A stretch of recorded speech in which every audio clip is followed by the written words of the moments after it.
A lot of people go to bed believing they are fine because they felt fine the day before. Then morning comes, and without realizing it, they stack stress on top of stress in the very hour when the cardiovascular system is already under the most pressure. Your blood pressure is rising. Your stress hormones are rising. Your heart rate is rising. Your blood vessels are less forgiving. Your blood can be more likely to clot. And if you already have plaque in the arteries, hidden high blood pressure, untreated sleep apnea, diabetes, dehydration, or years of inflammation, that innocent-looking morning routine can become the spark that exposes a problem that has been building quietly for years. Not because the morning created the disease, but because the morning can reveal it. I want to tell you about a man I once spoke with after a frightening early morning episode. He was not sitting around all day eating junk food and waiting for disaster. He was active. He was working. He thought he was doing better than most men his age. Then one morning, he woke up late, jumped out of bed, felt behind already, rushed to the bathroom, skipped water, poured strong coffee, stepped outside into the cold, and started lifting and carrying before his body had even settled into the day. Within minutes, he felt pressure in his chest, a strange wave of nausea, and that eerie sensation people describe as something is very wrong. And that is the lie so many people believe. If you can still function, it must not be serious. Sometimes it is serious exactly while you are still trying to function. My name is Dr. Andrea Patrick, and I've spent over 2 decades caring for people with high blood pressure, chest pain, vascular disease, and the consequences that happen when warning signs are dismissed because they seemed too small, too vague, or too ordinary. And in this video, I'm going to show you why the morning can be such a vulnerable time for the heart. What that 30-second morning mistake really is, why it is almost never just one mistake, and the exact habits that quietly increase your heart attack risk before breakfast. Because again, this is the central question. What is your heart being asked to survive in that first hour of the day? And have you made that job easier or harder? Your heart does not wake up the same way your mind does. Your mind might wake up with denial. Your heart wakes up with chemistry. When you open your eyes, your body begins a coordinated shift from rest to action. Cortisol rises, adrenaline rises, blood pressure rises, heart rate rises. Your vessels tighten a bit because your body is preparing you to stand, think, move, react, and survive. That part is normal. It is not a design flaw. It is physiology. But normal physiology becomes dangerous when it lands on top of damaged arteries, uncontrolled blood pressure, poor sleep, nicotine, dehydration, high sodium intake, or emotional stress waiting for you on the nightstand in the form of notifications, bad news, and work messages. Then, the normal morning surge can become an exaggerated strain. And here's where people get confused. They think the danger is only about low blood pressure when standing, or they think it's only about high blood pressure. But the truth is, the morning is chaotic for many people. Some bodies overshoot upward. Some drop when standing and then overcompensate. Some people wake with pounding pressure in the arteries, while others feel dizzy and unstable when they pop out of bed too quickly. Both situations are telling you the same thing. Your cardiovascular system hates being rushed when it's vulnerable. And if your arteries are stiff, if your heart muscle is already working against resistance, if your blood is sluggish from poor sleep and dehydration, then that just get up and go mentality can become one more assault your body did not need. The reason heart attacks and strokes so often cluster in the morning is not because mornings are evil. It is because mornings are demanding. Plaque that has been sitting quietly in a coronary artery can become unstable when pressure spikes. Blood that is already more prone to clotting can become more dangerous when circulation is stressed. Inflammation that has been simmering for years can meet a burst of hormones and mechanical strain at exactly the wrong time. And that is why I want you to stop thinking of a heart attack as something that appears from nowhere. Most of the time, it does not come from nowhere. It comes from somewhere. It comes from accumulated damage meeting one poorly timed trigger. And morning provides many of those triggers in rapid succession. So what is the 30-second mistake? People think it is one dramatic act, but really it is this: treating the moment you wake up like a launch sequence instead of a transition. That is the mistake. Going from horizontal to upright to mentally overloaded to physically active without giving your heart and blood vessels a chance to catch up. That can mean jumping out of bed. It can mean standing and walking immediately when you're lightheaded. It can mean grabbing your phone and triggering stress before your first breath has deepened. It can mean coffee before water, nicotine before breakfast, snow shoveling before your body is warm, or sprinting into your day when your circulation is already under a built-in morning surge.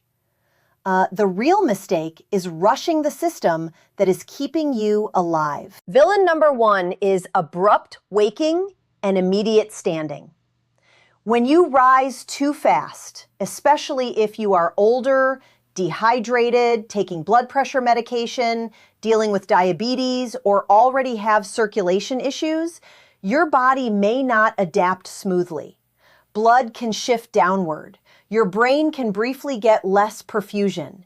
You may feel dizzy, weak, or strangely off. Now, some people laugh that off. They say, "Oh, I always get dizzy for a second." But the heart hears a different story. It hears instability. It hears a body under pressure trying to regulate quickly. And if on top of that, your blood pressure is already surging because of morning hormones, now you've added mechanical stress to hormonal stress. This is not about being fragile. This is about respecting how fast the body is being asked to adjust. Villain number 2 is dehydration. And people underestimate this one because it sounds too simple. But overnight, you have spent hours without fluids. Maybe you slept with the heat on. Maybe you snore. Maybe you have sleep apnea. Maybe you got up to urinate twice. Maybe you drank alcohol the night before. Maybe you take a diuretic. By morning, your body may already be waking from a state of mild fluid deficit.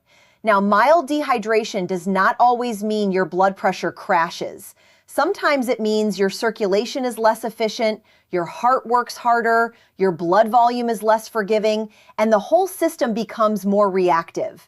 Then you stand up fast, maybe add caffeine, maybe add anxiety, and suddenly you have created a much rougher morning for your cardiovascular system than you realize. Villain number 3 is making stress your first beverage.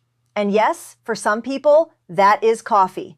I am not here to demonize coffee for every human being on earth, but if your blood pressure runs high, if your heart races, if you are already anxious in the morning, if you feel palpitations after caffeine, or if your first cup is followed by a second and a third before food and water, then you are not using caffeine casually. You are using it like a whip on a tired cardiovascular system. Caffeine can constrict blood vessels. It can push blood pressure upward.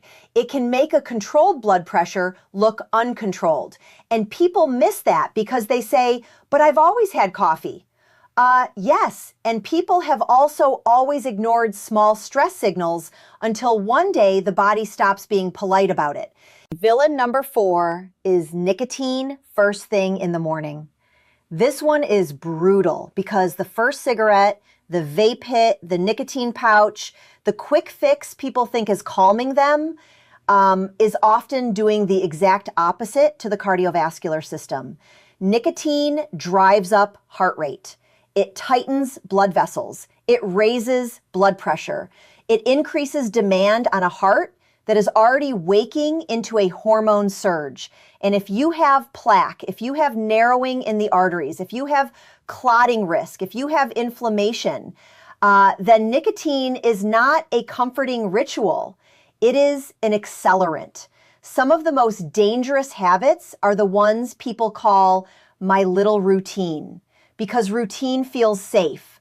But a harmful routine, repeated daily, does not become harmless because it is familiar. It becomes harder to question. Villain number 5 is the phone. I know that sounds almost silly when we're talking about heart attacks, but stay with me. If the very first thing you do is pull bad news, social comparison, political outrage, work panic, text drama, and financial stress straight into your nervous system before you even sit up properly, you are telling your body to enter threat mode instantly. Shoulders tighten, breath shortens, heart rate rises, blood pressure rises, and most people do not notice because they are so used to living stimulated that calm feels unnatural. But the body notices. Your arteries notice. Your heart notices. And this is why so many people say, "I'm anxious all morning," while never realizing they built an anxiety delivery system into the first 45 seconds of consciousness. Villain number 6 is untreated sleep problems, especially sleep apnea. If you snore loudly, wake with headaches, feel exhausted despite a full night in bed, fall asleep too easily during the day, or if your partner says you stop breathing or gasp in your sleep, you cannot separate your morning from your night. Poor sleep keeps blood pressure elevated. Sleep apnea stresses the heart repeatedly through the night. Oxygen drops, stress hormones rise.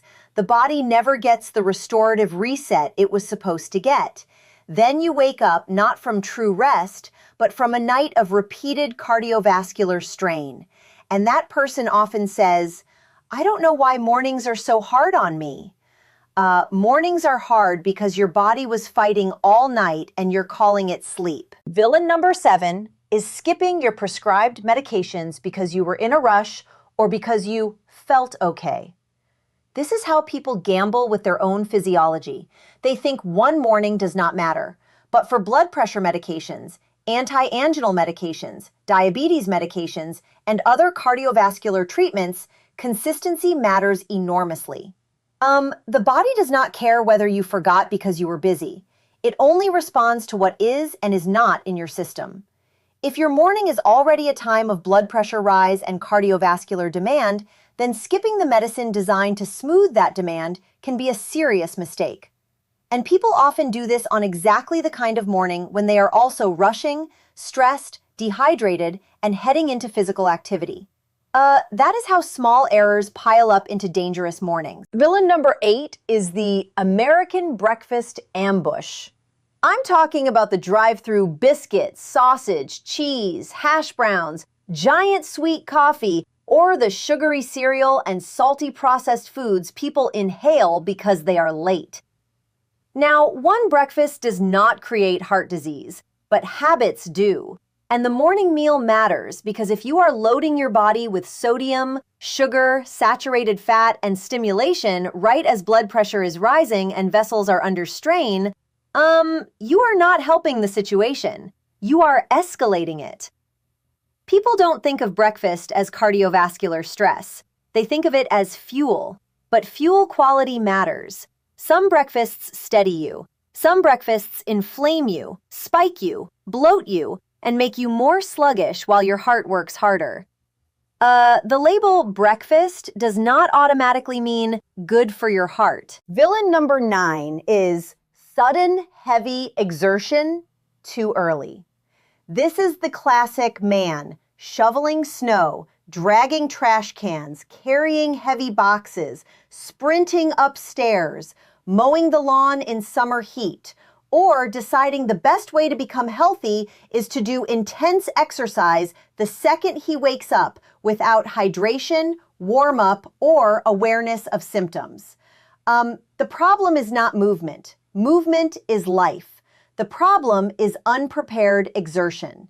If you have underlying coronary disease, if your blood pressure is uncontrolled, if the vessels are stiff and the heart is already under morning demand, then explosive effort can sharply increase oxygen demand at the exact moment supply may be limited.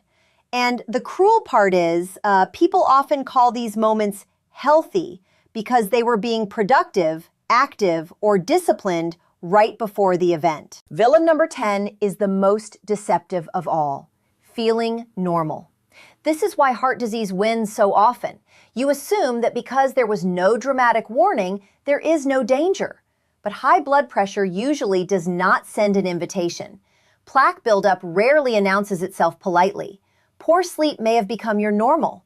Breathlessness may have become, "I'm just getting older." Chest pressure may have become indigestion. Morning headaches may have become, "I need coffee." Dizziness may have become, "I stood up too fast." Do you see how easy it is to explain away everything until the day you cannot? That is why the question matters so much. What is your heart being forced to do before you are even fully awake? And are you ignoring the clues because they are common rather than dramatic? A heart attack does not always look like television. Yes, it can be crushing chest pain, severe pressure, pain into the left arm, sweating, and collapse. But many people, especially women, older adults, and people with diabetes, can have symptoms that feel vague, strange, or easy to mislabel. You may feel chest pressure, but you may also feel tightness in the jaw, pain in the back, discomfort in the upper belly, unusual shortness of breath, nausea, sudden weakness, lightheadedness, cold sweat, or a sense that something is deeply wrong. That last one matters. People remember it later and say, "I cannot explain it, but I felt doom." Your body does not always speak in neat textbook language. Sometimes it whispers in discomfort before it screams in catastrophe. And one reason mornings are dangerous is because people are incredibly good at bargaining with symptoms in the morning. They say, "I just slept wrong. I just need water. I just need coffee. I just need to sit down. I just need to get to work and then I'll deal with it." That bargaining delays action. If you have chest pressure, especially with shortness of breath, sweating, nausea, or pain radiating to the jaw, back, or arm, do not drive yourself somewhere and do not wait to see whether it becomes more dramatic. If you think it might be your heart, call 911. Time is muscle. The longer the blood supply is interrupted, the more heart muscle can die. People lose heart function not only because the event happened, but because they delayed believing it. Just a quick note before we continue. If these videos help you connect the dots in your health before your body is forced to make the lesson louder, then please make sure you are subscribed and tap the like button. It really does help this message reach people who need it before a crisis teaches it the hard way. And if you are already subscribed, thank you, genuinely. Because prevention is not flashy, prevention is not glamorous, but prevention changes families. And this topic especially matters because so many Americans are doing risky morning habits without ever realizing they are stacking the deck against their own heart. Now let's talk about what to do instead, because fear without a plan is not useful, and your body deserves a plan. The first thing I want you to do is stop treating waking up like an emergency. Unless there is an actual emergency, your body should not experience your alarm like a fire drill. When you wake up, do not spring upright instantly. Let your eyes open. Take one slow breath, then another. Wiggle your feet, move your hands, orient yourself. These tiny actions sound almost childish, but they are not. They give your nervous system a gentler bridge from sleep into wakefulness. Then, roll to your side, push yourself up, and sit for a moment before standing. Especially if you are over 50, take blood pressure medication, have diabetes, feel morning dizziness, or have had any heart symptoms.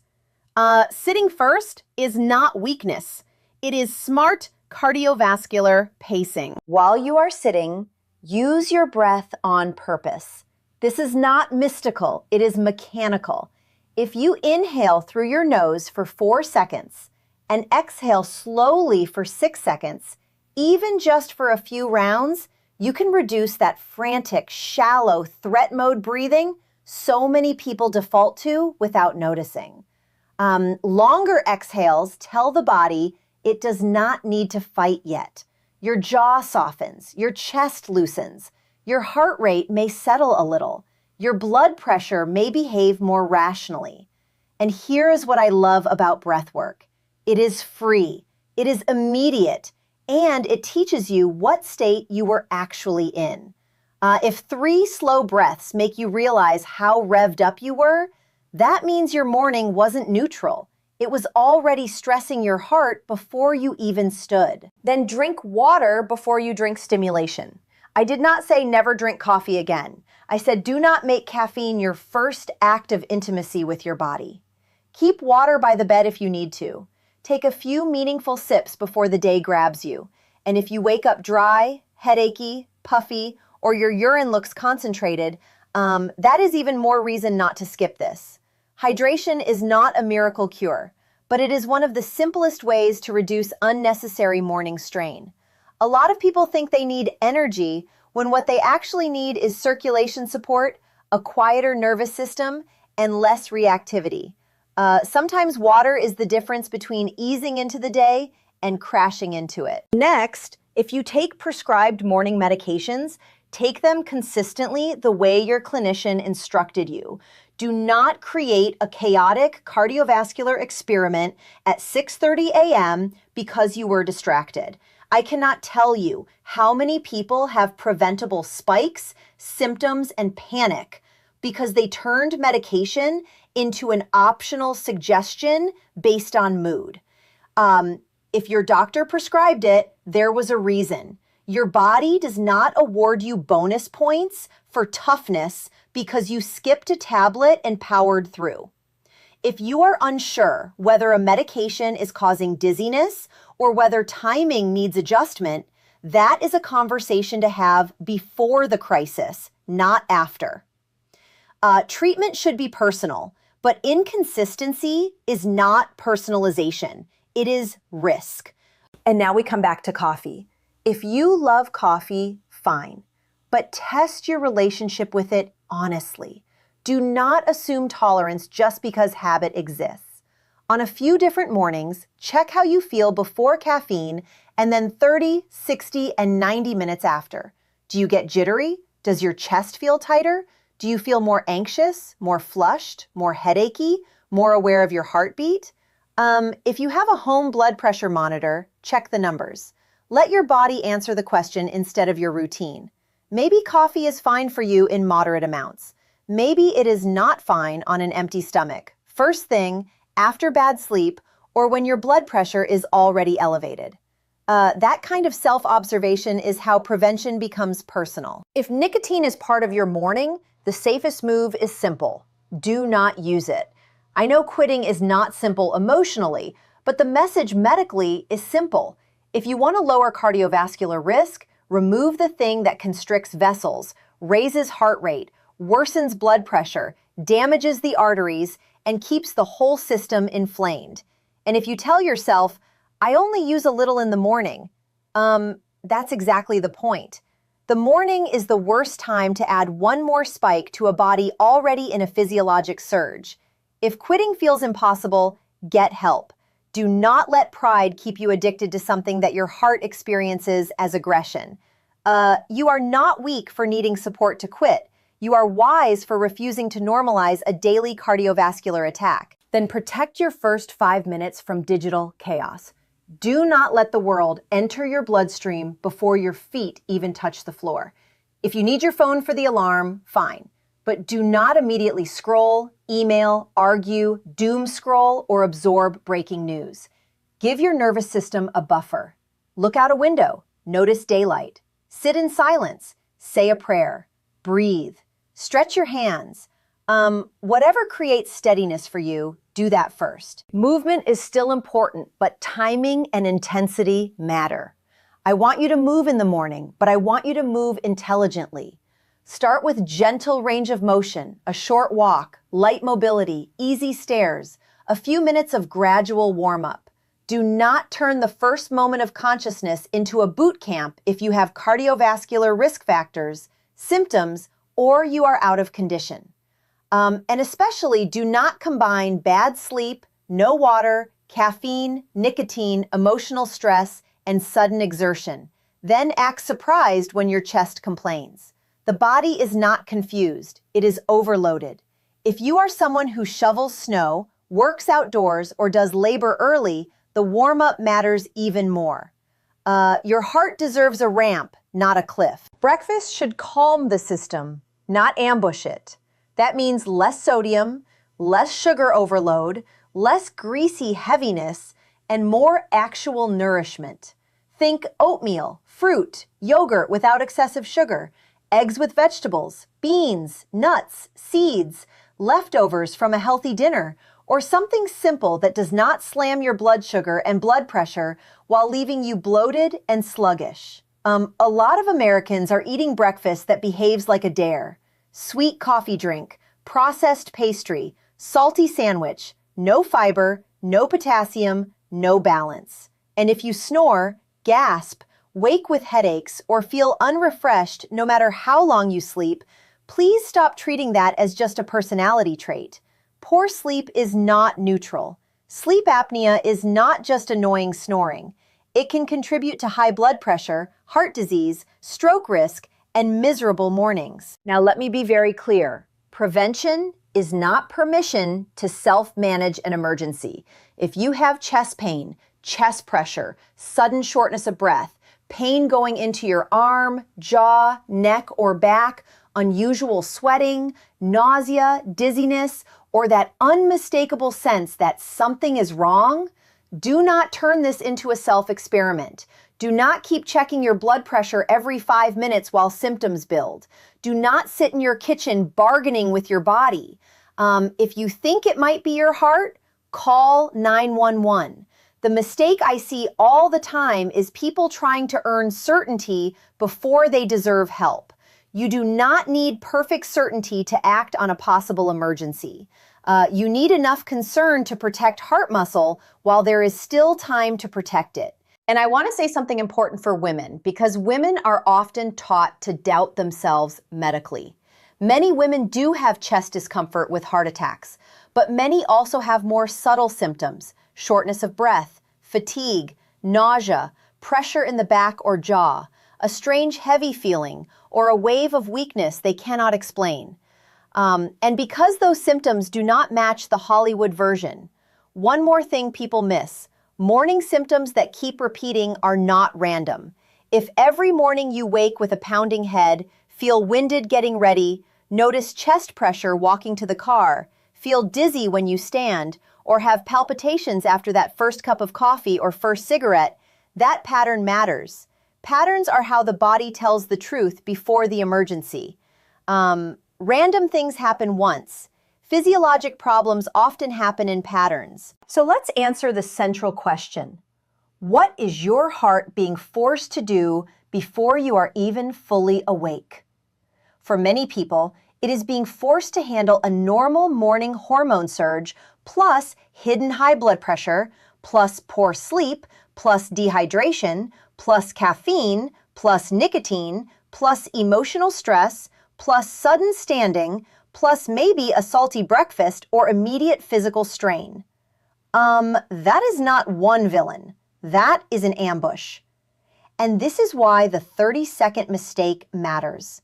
Not because those 30 seconds magically create a heart attack out of nowhere, but because those 30 seconds often begin the chain reaction that exposes how overloaded your cardiovascular system already is. The first moments of your day are revealing what condition your heart is actually in. And if you remember nothing else from this video, remember this: the body you wake up with in the morning is not starting from zero. It is carrying yesterday's food, yesterday's blood pressure, yesterday's stress, last night's sleep, last night's alcohol, last night's oxygen, years of vascular wear and tear, and every habit you have repeated long enough to become invisible. So when you open your eyes tomorrow, do not ask, "How fast can I begin?" Ask, "What does my heart need from me in the first minute?" That is the better question.